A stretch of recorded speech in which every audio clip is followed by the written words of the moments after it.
Hi everyone, অনেকদিন পর video করছি, বাট ভিডিওটা আসলে এই সময়কার জন্য অত্যন্ত গুরুত্বপূর্ণ বিকজ সারা ইন্টারনেটের দুনিয়াতে বা ফেসবুকে একটা তথ্য বা আলোচনা বেশ ঘুরপাক খাচ্ছে যে আদিবাসী বললে তাদেরকে আলাদা রাষ্ট্র করে দিতে হবে।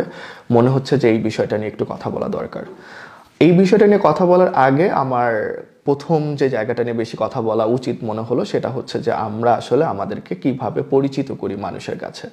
প্রত্যেকটা মানুষের কিন্তু অনেক রকম আইডেন্টিটি থাকে, মানে মানুষটা যেখানে জন্মগ্রহণ করেছে সেটা তার একটা আইডেন্টিটি। যেরকম আমি বরিশালে জন্মগ্রহণ করেছি, তখন সেটা আমার যেরকম একটা পরিচয়। আবার একই সাথে আমি এখন কানাডায় এসে নিজেকে সাউথ এশিয়ান পরিচয় দিতে হয়, সেটাও কিন্তু একটা আমার পরিচয়। আবার আমি নিজেকে যখন সাউথ এশিয়ান কোন দেশ থেকে, তখন আমি কিন্তু বলছি আমি বাংলাদেশ থেকে। ঠিক তেমনি আমি সংসারে বড় ছেলে, এটা আমার একটা পরিচয়।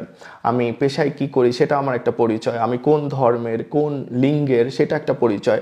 ঠিক তেমনি সবগুলো পরিচয়ের পাশাপাশি আমি কিন্তু নিজেকে একটা কমন গ্রাউন্ডে বাংলাদেশের সবাই বাংলাদেশি বলে পরিচয় দিবে, এটাই কিন্তু স্বাভাবিক।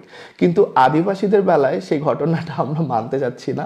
তারা একই সাথে তাদের যে এথনিক আইডেন্টিটি আদিবাসী এবং একই সাথে তারা বাংলাদেশি, এই দুটো পরিচয় দিতে গেলে একটা বিতর্ক তৈরি হয়ে যাচ্ছে। এবং আমরা বলছি যে আদিবাসীরা শুধুমাত্র বাংলাদেশি বলেই পরিচয় দেবেন, আমাদের সবার মতো কিন্তু আদিবাসী বলবেন না, তাদেরকে বলতে হবে উপজাতি বা ক্ষুদ্র নৃগোষ্ঠী।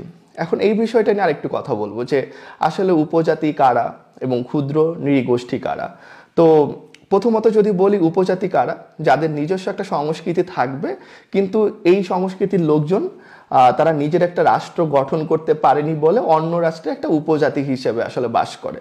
তাহলে কি দেখেন আপনি এই পরিচয়ে মানে এরকম একটা আইডেন্টিটি যখন আপনি কাউকে বলছেন, তার মানে আপনি তাদেরকে বলছেন যে তারা রাষ্ট্র গঠন করতে পারেনি দেখে তারা আসলে উপজাতি হয়েছে। এই যে মানে এইটা বরঞ্চ এই আইডেন্টিটিটাকে উল্টা কি তাদের মধ্যে ওই ধারণাটা তৈরি করে দেয় না যে তোমরা কিন্তু পারোনি রাষ্ট্র বানাতে, সো তাই তোমাদের উপজাতি বলা হচ্ছে, তাইলে রাষ্ট্র বানাও এবং উপজাতি আইডেন্টিটি থেকে তুমি মুক্তি পাও।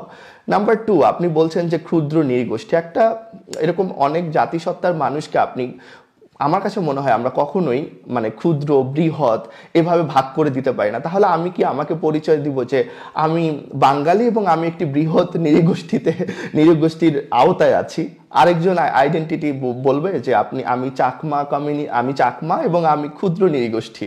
মানে এটা কেমন লাগে বলতে। এবং এই যে আমি আসলে তাকে এথনিক মাইনর বলতে চাই, কখনো আমি তাকে ট্রাইবাল বা উপজাতি বলতে চাই, কিন্তু দেখেন ইংরেজিতে কিন্তু একটা চমৎকার শব্দ আছে যেটা ইন্ডিজেনাস, আমরা সবাই ব্যবহার করি, কিন্তু সেটার বাংলা আদিবাসী আমি বলতে নারাজ বা আমি মানতেও নারাজ।